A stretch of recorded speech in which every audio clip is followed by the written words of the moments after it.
What's up guys, this is Masi, welcome to my channel. This video I want to show you some examples regarding quotient property of nth root. Basically I need to use quotient property in order to simplify nth roots expressions. So that's basically quotient property is like that. When you have the nth order of a over b, it's going to be the same as nth order of a divided by nth order of b, or nth root of a divided by nth root of b. First example is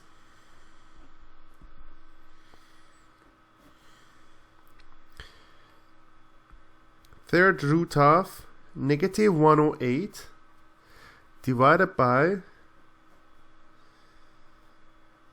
third root of, or cubic root of 2. Answer is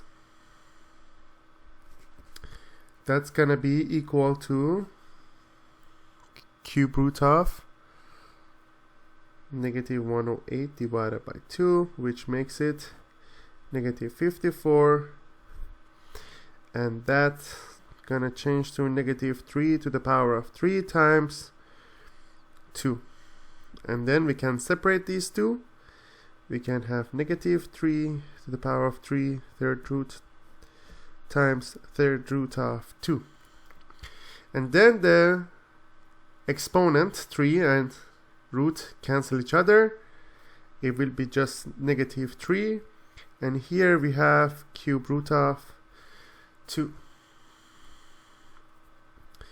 Next example.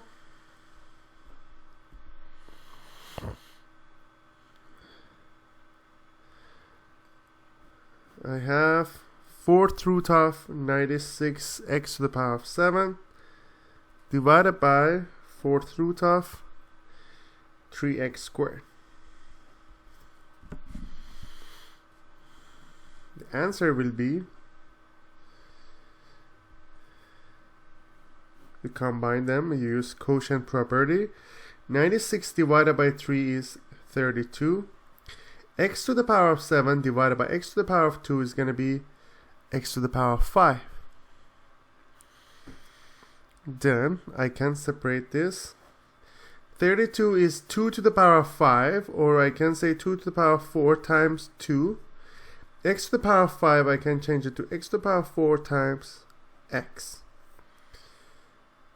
So 2, the exponent cancel each other, same as for x, so it's going to be 2x times fourth root of 2 times x, or 2x. This is the final answer.